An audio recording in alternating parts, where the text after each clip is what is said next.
और आज हमारे साथ एक बहुत ही स्पेशल गेस्ट हैं, हमारे प्रिंसिपल सर प्रिंसिपल रसिक गुप्ता जी। और एक बहुत ही बेहतरीन लीडर हैं जिन्होंने बहुत सारे एग्जाम्पल सेट किए हैं गुड लीडरशिप के। और आज हमारा टॉपिक भी यही है, qualities of a good leader. तो रसिक जी, बहुत बहुत स्वागत है आपका हमारे शो में। जी सर। बहुत बहुत धन्यवाद जी। और सबसे पहले तो आपको बहुत बहुत शुभकामनाएं। आपने एक बहुत अच्छा इनिशिएटिव लिया है एडु एक्सपर्ट्स के बारे में लोगों को जागरूक करने का। हमारे जो नॉलेज और एक्सपीरियंस हमने गेन किया है ओवर द इयर्स, उस एक्सपीरियंस को आम जनता के साथ, स्टूडेंट्स के साथ, टीचर्स के साथ शेयर करने का एक माध्यम बनने का ये जो आपने फैसला लिया है, ये बहुत अच्छा फैसला है। मैं इसकी तारीफ भी करता हूँ और आपको भविष्य के लिए भी बहुत बहुत शुभकामनाएं भी देता हूँ। तो सर, बात करेंगे qualities of a good leader. तो सबसे जो बेसिक क्वेश्चन एक दिमाग में उठता है वो तो यही उठता है कि लीडरशिप है क्या? What is leadership? एक लीडर का मतलब है वो पर्सन जो अपने साथ काम करने वाले या अपने से थोड़ा लोअर रैंक पे काम करने वाले साथियों को अच्छी दिशा दे सके, उनको सही गाइडेंस प्रोवाइड कर सके और कॉमन गोल्स को अचीव कर सके। बट जैसा कि आप भी जानते हैं कि लीडर और बॉस के बीच में एक बहुत ही थिन, बहुत ही फाइन लाइन होती है। और पहले का जो जमाना था, अगर हम स्कूल सिस्टम की भी बात करें तो प्रिंसिपल्स, डायरेक्टर्स, चेयरपर्सन्स वो बॉस के रोल में ज्यादा दिखाई देते थे, लीडर के रोल में कम दिखाई देते थे। मगर आजकल जैसे जैसे जागरूकता बढ़ी है, जैसे जैसे समय बदला है, धीरे धीरे एक शिफ्ट आया है from a boss towards a leader. अब बहुत लोग समझ चुके हैं, जागरूक हो चुके हैं, इस चीज की जरूरत को पहचान भी चुके हैं कि बॉस बनने का टाइम आजकल चला गया। एक अच्छा लीडर बनने का टाइम आ गया है जिसमें आप अपने एम्प्लॉइज को साथ लेकर चलते हैं, उनको कमांड नहीं करते हैं, उनके साथ मिलकर एक्ट करते हैं। तभी हमारे जो कॉमन गोल्स हैं वो अचीव भी हो पाते हैं और उनकी जो अचीवमेंट की परसेंटेज है वो भी बहुत अच्छी रहती है। तो मेरे हिसाब से तो एक लीडर वो है जो अपने सभी एम्प्लॉइज को, अपने सभी साथियों को ये कभी महसूस ही ना होने दे कि वो उनका बॉस है। वो उनका एक फैमिली मेंबर ही बनकर रहे, एक फ्रेंड, फिलोसोफर और गाइड। जैसा हम टीचर से एक्सपेक्ट करते हैं बच्चों के लिए टीचर एक फ्रेंड, फिलोसोफर और गाइड रहे, वैसे ही एक जो लीडर है वो भी अपने साथियों के लिए, अपने एम्प्लॉइज के लिए एक फ्रेंड, फिलोसोफर और गाइड ही होना चाहिए। और मुझे खुशी है कि आजकल जितने भी यंग जनरेशन के प्रिंसिपल्स सामने आ रहे हैं वो इस चीज को बहुत ज्यादा वैल्यू करते हैं और इसी को फॉलो भी करते हैं। तो जिस तरह से बहुत सारी, मैं आपको फेसबुक पे भी फॉलो करता हूँ और बहुत सारे लोग फॉलो करते हैं आपको, जिस तरह से आप एक फेसबुक फेम बन गए हैं एज ए लीडर, तो एक कोई ऐसा वाक्य जो आपको याद हो जिसको करने के बाद आपको खुद फील हुआ हो, yes this is leadership. Leadership की एग्जाम्पल की आपने बात की है तो एक एग्जाम्पल मेरे दिल के बहुत करीब है। वो उसमें हमें बीइंग प्रिंसिपल, आप भी इस बात को मानते होंगे कि अक्सर एक प्रॉब्लम फेस करनी पड़ती है जब मॉनसून सीजन होता है, जब बरसात का सीजन होता है। नॉर्मली टीचर्स के पास 4 व्हीलर्स नहीं होते हैं, जनरली 2 व्हीलर्स पे ही टीचर्स ट्रेवल करते हैं। और बारिश के सीजन में अक्सर सुबह सुबह फोन कॉल आ जाती है कि सर बरसात हो गई है तो मैं घर से निकल नहीं पा रहा हूँ, या बरसात मैं निकल गया था बीच रास्ते में, तो बारिश शुरू हो गई है तो मैं कोई जब रुकेगी बारिश तो तब आऊंगा। तो ये प्रॉब्लम्स हमें भी फेस करनी पड़ती थी। तो मैंने खुद, जब मैं एज ए टीचर, इससे पहले मैं गवर्नमेंट जॉब में 6 मंथ एज ए टीचर काम किया मैंने, तो वहाँ पे इस प्रॉब्लम को मैंने फेस किया था और जिया भी था और इसका हल भी निकाला था। तो वैसा ही कुछ हल मैंने अपने टीचर्स के सामने भी प्रेजेंट किया, उनको बताया नहीं, मैंने करके दिखाया। जैसे मैं 4 साल दसुआ में रहा हूँ, तो दसुआ में भी जब बरसात ऐसी होती थी तो कभी कभार मैं कार की बजाय बाइक लेकर, रेनकोट पहनकर, हेलमेट पहनकर, चप्पल पहनकर और अपने साथ एक जूतों की एक्स्ट्रा जोड़ी और कपड़ों का एक्स्ट्रा सेट लेकर स्कूल आता था। तो स्कूल में आकर फिर मैं अटेंडेंस मार्क करके उसको चेंज करता था। तो स्टाफ जब ये देखता था कि प्रिंसिपल सर हमारी तरह ही बरसात में 2 व्हीलर पर ही टाइम से पहले स्कूल आ रहे हैं, अटेंडेंस मार्क कर रहे हैं, सारी प्रिकॉशंस लेके, तो मुझे कहने की जरूरत नहीं पड़ी, उन्होंने देखकर इसको इम्बाइब कर लिया और आने वाले 4-5 साल में मुझे ऐसी कोई प्रॉब्लम फेस नहीं करनी पड़ी थी। हालिया में मैंने पठानकोट से अप डाउन शुरू किया था पिछले साल, तो मैंने वही एग्जाम्पल वहां से भी एक बार सेट जरूर की, ताकि स्टाफ को ये ना लगे कि सर अब दूर चले गए हैं, पहले पास थे इसलिए आसानी से आ जाते थे, अब दूर चले गए हैं, अब देखते हैं अब वो आ पाते कि नहीं आते और हमें कह पाएंगे कि नहीं कह पाएंगे। तो पठानकोट से भी मैंने ऐसे ही अप डाउन किया बरसात के दिनों में, एक बार नहीं काफी बार, और एक बार मैंने छोटा सा वीडियो बनाकर फेसबुक पर भी अपलोड किया था, ताकि और लोग भी इससे कुछ अगर शिक्षा लेना चाहें तो वो ले लें कि एक लीडर को हमेशा एग्जाम्पल से लीड करना चाहिए। Actions always speak louder than words. तो आपके एक्शंस में लीडरशिप झलकनी चाहिए, आपके शब्दों में नहीं। ठीक है, बिल्कुल, बहुत बढ़िया एग्जाम्पल आपने सेट किया है और बहुत सीख मिलती है जो आपके साथ बंदे काम कर रहे हैं। और वो एक मुझे कहावत याद आ रही है कि a good leader creates more leaders. तो एक एग्जाम्पल सेट हम जब अपने एम्प्लॉइज के साथ करते हैं तभी वो लीडरशिप सीखते हैं, क्योंकि आज वो एम्प्लॉइज हैं लेकिन भविष्य में वो भी किसी ना किसी लीडरशिप की पोजीशन में होंगे। तो बहुत बढ़िया एग्जाम्पल है सर। और एक और सवाल ऐसे ही मेरे मन में उठ रहा है कि जिस तरह से आप एजुकेशन बैकग्राउंड को बिलोंग करते हैं, एजुकेशन में हैं, उसी तरह से मैं भी एजुकेशन में हूँ और एक स्कूल में मैं भी एज ए प्रिंसिपल वर्क कर रहा हूँ, आपको भी पता है। तो कई बार ऐसी सिचुएशन आती है कि एक डिसएग्रीमेंट होता है हमारे और हमारे एम्प्लॉइज के बीच में, जो हमारे साथी हमारे साथ काम कर रहे हैं। तो इस सिचुएशन को आप किस तरह से हैंडल करते हैं? तो अगर ऐसा कुछ होता है तो मैं अपने आप को जैसे लीडरशिप स्टाइल्स की मैंने बात की थी, तो I see myself as a democratic leader. उसमें मैं सुनने में विश्वास रखता हूँ, मैं केवल अपनी सुनाने में विश्वास नहीं रखता, मैं अपने साथियों की भी सुनने में विश्वास रखता हूँ। तो मेरा एक तो सबसे पहले डिसीजन मेकिंग का जो प्रोसेस है वो बहुत क्लियर है। मैं अपने स्टाफ को खास तौर पे अपनी जो कोर टीम है कोऑर्डिनेटर्स की और एक्सपीरियंस पुराने जो स्टाफ मेंबर्स हैं, उनको डिसीजन मेकिंग के समय पे साथ रखता हूँ।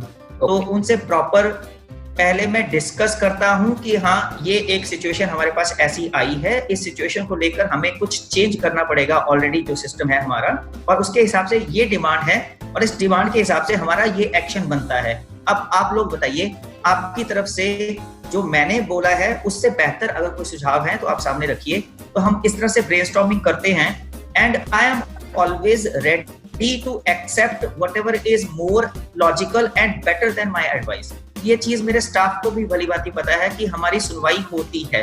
सर केवल एक तरफा ट्रैफिक नहीं करते, वन वे नहीं रखते, जैसा कुछ ऑटोक्रेटिक लीडर्स का स्टाइल होता है, इधर माय वे और नो वे।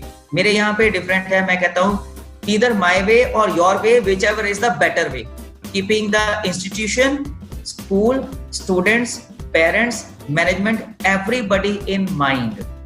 तो सबके लिए जो अच्छा होता है हम मिल मिला के कुछ वही फैसला लेते हैं। और अगर जैसे आपने बोला कि बाई चांस कभी कोई डिसएग्रीमेंट होता भी है तो उस केस में भी मैं बहुत प्यार से अपने स्टाफ मेंबर्स को बोलता हूँ कि ठीक है, आई होप हमारी सोच यहाँ पे नहीं मिल रही है, तो जिनको लग रहा है कि हाँ इससे कुछ बेटर हो सकता है, आप लोग रुकिए, बाकी लोग थोड़ा आप जा सकते हैं, हम आपस में फिर से इसको रीडिस्कस करते हैं और जो भी बेटर आउटकम होगा वो आप सबको कन्वे कर दिया जाएगा।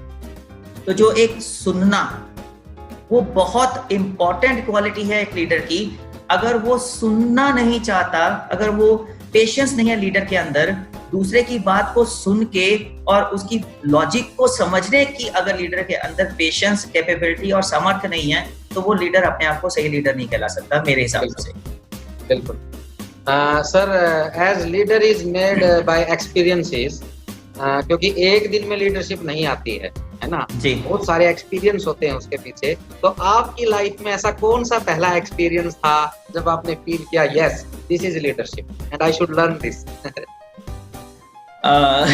इस मामले में जो मेरी एक्सपीरियंस है और जो मेरी सोच है और जो जवाब मैं दूंगा वो शायद आपको बहुत हटके लगेगा। ओके। कई बार हम बोलते हैं, जैसे गिलास की बात करते हैं, हम गिलास में पानी आधा भरा है या आधा खाली है, तो नजरिए की बात होती है। कोई लोग बोलते हैं कि ये आधा भरा हुआ है, कुछ लोग बोलते हैं आधा खाली है। तो अगर आप सीखना चाहें तो आपको नेगेटिव सिचुएशन से भी बहुत कुछ पॉजिटिव सीखने को मिल जाता है। मेरे साथ कुछ ऐसा ही हुआ है। जो मेरे इनिशियल टीचिंग ईयर्स थे, मैंने जिन स्कूल्स में काम किया, वहां पे जो मैंने स्टाइल ऑफ लीडरशिप देखा, वहां मुझे ये सीखने को मिला कि ऐसा नहीं करना है। बहुत से अच्छे लीडर्स के साथ भी काम करने का मौका मिला, उनसे कुछ अच्छी क्वालिटीज भी सीखी, बट कुछ ऐसी जगह पे भी काम करने का मौका मिला जहां पे मेरे खुद के साथ या मेरे को वर्कर के साथ मैंने कुछ ऐसी डीलिंग देखी, मैंने हायर ऑफिशियल्स की तरफ से, जहां मुझे लगा कि नहीं, ये एम्प्लॉइज को डील करने का सही तरीका नहीं है। फॉर एग्जाम्पल, किसी एम्प्लॉय को बुलाकर अपने ऑफिस में घंटों खड़े रखना, आप बातचीत करते जा रहे हैं और आपका एम्प्लॉय खड़ा है। मैंने ये सीखा कि नहीं, ये सही तरीका नहीं है। अगर आप 1, 2, 3, 4 मिनट के लिए, आपका कोई एम्प्लॉय आया है, आपसे कोई बातचीत कहना चाहता है, ठीक है, उसके बाद वो चला जाए, कोई बात नहीं, बट आपको पता है कि टाइम लगेगा और आप अपने एम्प्लॉय को सीट ऑफर नहीं कर पा रहे हैं, तो मतलब आपका जो लीडरशिप है उसमें कहीं ना कहीं ईगो की बू आ रही है, या एक, जैसे मैंने कहा, ऑटोक्रेटिक लीडर वाली, एक डिक्टेटर वाली वो स्मेल आ रही है, तो वो एक अच्छा साइन नहीं है। ऐसे ही बहुत सारी ऐसी बातें थी छोटी मोटी, जहां मुझे लगा कि नहीं, जो टीम मेंबर है वो ह्यूमिलिएटेड फील कर रहे हैं या उनका मोराल लो हो रहा है।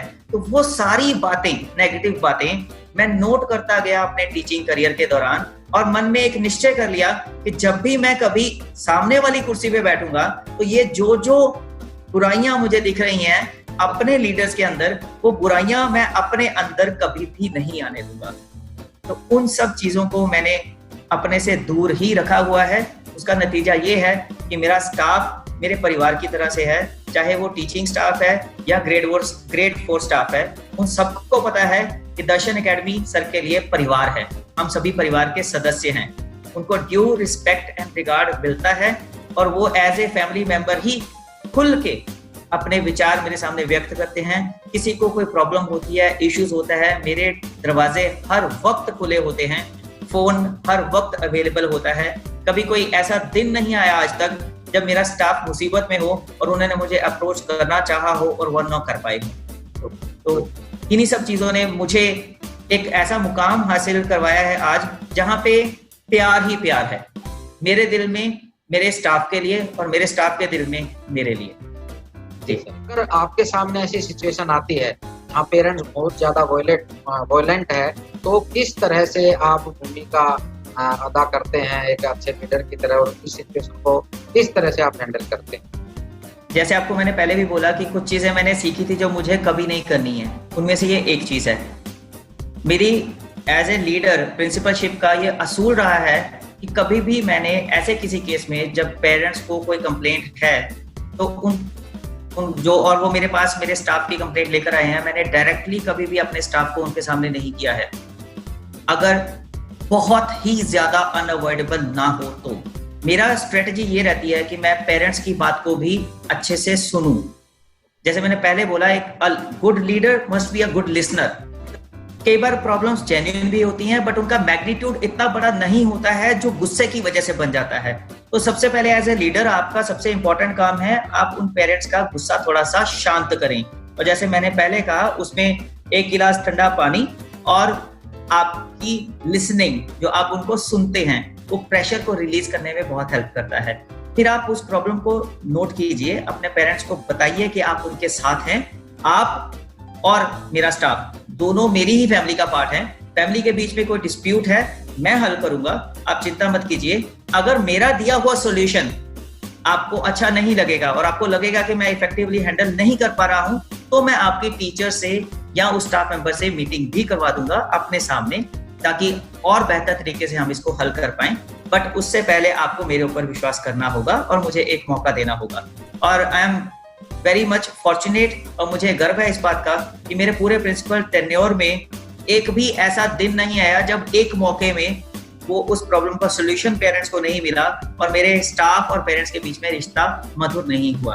आप कौन सा तरीका लगाते हैं अपने खुद की परफॉर्मेंस को मेजर करने के लिए कि मैं कैसा काम कर रहा हूँ? क्योंकि हम खुद को ही कई बार मेजरमेंट करते हैं अपना कि यार मेरा काम ठीक चल रहा है कि नहीं चल रहा है, या मैं ठीक से काम कर पा रहा हूँ। क्योंकि सामने से कोई आकर बताए उससे पहले अच्छा रहता है कि हम एक बार अपने कामों पर खुद भी नजर डालें। तो ये आप करते हैं, और अगर करते हैं तो कौन सा तरीका लगाते हैं, किस तरह से आप अपनी जो आपकी परफॉर्मेंस है उसको देखते हैं? अपनी परफॉर्मेंस की सही से जानकारी होना और उसका प्रेजेंट फीडबैक दूसरों से लेना, अपने स्टेक होल्डर से लेना। उसमें आप अपने स्टाफ की भी हेल्प ले सकते हैं, आप अपने स्कूल के पेरेंट्स की भी हेल्प ले सकते हैं, इवन आप मैनेजमेंट मेंबर्स की भी हेल्प ले सकते हैं। सपोज हायरार्की में आपके ऊपर कोई, जैसे हमारे यहाँ पे एजुकेशन ऑफिसर्स होते हैं, एडमिनिस्ट्रेटर्स होते हैं, ऐसे कुछ लोग भी हैं, तो आप उनसे भी ऑनेस्ट फीडबैक ले सकते हैं कि सर आज की डेट में जो कामकाज मैं कर रहा हूँ उसका आप प्लीज मुझे कुछ फीडबैक प्रोवाइड कीजिए, ताकि आज से हफ्ता, 10 दिन, महीना, 2 महीने बाद इस फीडबैक में जो जो कमियां नजर आ रही हैं, जब मैं उनको दूर कर लूं और फिर से आपसे फीडबैक मांगूं, तो मुझे पता चले कि मैं अपने मकसद में कामयाब हुआ हूं कि नहीं हुआ हूं। इसी एक छोटी सी एग्जांपल मैं आपको देता हूं। जैसे मैंने बोला कि पेरेंट्स को कुछ इश्यूज होते थे, तो मैंने अपने यहाँ पे जो पेरेंट टीचर मीटिंग रखी, उसमें एक फॉर्मेट डेवलप कर दिया जिसमें पेरेंट्स मुझे फीडबैक देते हैं हर पेरेंट टीचर मीटिंग पे। उसमें उनको एक कॉलम मिलता है काफी बड़ा, जिसमें वो अपनी मर्जी से और अपनी चॉइस की भाषा में जो भी लिखना चाहते हैं, चाहे वो प्रॉब्लम है, चाहे कंप्लेंट है, चाहे कॉम्प्लीमेंट है, चाहे सजेशन है, वो उसको लिख देते हैं। और वो फाइनली सभी क्लासेस का रिकॉर्ड मेरे पास पहुंचता है। मैं उसका इन डेप्थ एनालिसिस करता हूँ और देखता हूँ कि कहीं पे कोई अगर प्रॉब्लम है या कंप्लेंट है, उनको रेड मार्क कर देता हूँ। कोई कॉम्प्लीमेंट्स हैं या कोई कांग्रेचुलेशंस वाले कुछ मैसेजेस हैं, गुड, वेरी गुड है, उनको ग्रीन से मार्क करता हूँ। तो शुरू में रेड मार्क्स बहुत ज्यादा होते थे जब मैं नया ज्वाइन किया था। तो हर पीटीएम पे जब मैंने फीडबैक लेना शुरू किया और पिछले वाले रेड मार्क्स पे एक्ट करना शुरू किया, उन प्रॉब्लम के सॉल्यूशन देने शुरू किए, मैं पर्सनली खुद पेरेंट्स को कॉल करके चेक करता हूँ कि आपने पीटीएम वाले दिन ये प्रॉब्लम आपने बताई थी, उसका सॉल्यूशन हो गया कि नहीं हो गया। तो वो हाँ करते हैं, और अगली बार जब पीटीएम पे आते हैं, वही पेरेंट्स जब बोलते हैं very good, well done, problem solve, तो मेरे पास वो फीडबैक पहुंचता है, तो खुशी बहुत होती है। आज की डेट में मुझे वो रेड मार्क्स ढूंढने से नहीं मिलते। मेरी 5 साल की अचीवमेंट यही है। तो अपने आप को एनालाइज करने का सबसे बेस्ट तरीका ही यही है कि आपको अपनी प्रेजेंट परफॉर्मेंसेस पता हो, उसके बेसिस पे आप एक फीडबैक डेवलप कर लीजिए, और फीडबैक के बेसिस पे जो जो कमियां हैं उनको सुधारते चलिए और फिर फीडबैक लेते चलिए, तो आप अपने आप को इम्प्रूव करते चलेंगे। आपने वो कहावत सुनी होगी, निंदक नियरे राखिए आंगन कुटी छवाए, बिन पानी साबुन बिना निर्मल करे सुभाए। एक लास्ट क्वेश्चन लेते हैं रसिक जी, कि हमने बहुत सारी बातें की लीडरशिप की, who is your favourite leader and why? देखिए, आज की डेट में अगर आप पूछेंगे तो हमारा जो भारत है, इसमें कुछ माहौल ऐसा बन चुका है कि अगर आप किसी पॉलिटिकल लीडर का नाम लेंगे तो 10 लोग आपको अंधभक्त या चमचा या कुछ ऐसी ही उपाधियों से सम्मानित कर देंगे। बट फिर भी आज की डेट में अगर मैं देखूं तो पिछले 6 साल में जिस तरह से प्रधानमंत्री श्री नरेंद्र मोदी जी ने भारत को लीड किया है, अपनी पूरी टीम को लीड किया है, भारत का गौरव पूरे विश्व में बढ़ाया है, उसको देखते हुए आज की डेट में मुझे उनसे बेहतर लीडर कोई नजर नहीं आता। आज दुनिया का जब हर देश इवन कोविड की महामारी से भी बहुत ज्यादा त्रस्त है, स्ट्रगल कर रहा है, मौत का आंकड़ा बहुत ज्यादा है, बीमार का आंकड़ा बहुत ज्यादा है, रिकवरी रेट बहुत कम है, ऐसे हालात में, ऐसी टफ सिचुएशन में भी भारत जैसे देश में जहां 135 करोड़ की जनसंख्या है, उनको एक सूत्र में बांध के रख पाना, उनको अपनी बात मनवा पाना बिना किसी खास सख्ती के, और मृत्यु दर को बहुत ज्यादा मिनिमाइज करना और रिकवरी रेट को बहुत ज्यादा इंक्रीज करना। अभी आज की डेट में आप देखेंगे तो मौत की दर अराउंड 2-3% के आसपास है और रिकवरी रेट 46-47% के आसपास है। तो ये ऐसी बड़ी अचीवमेंट है जो अपने आप में उनको एक सर्वमान्य और सर्वोच्च लीडर के रूप में स्थापित करती है।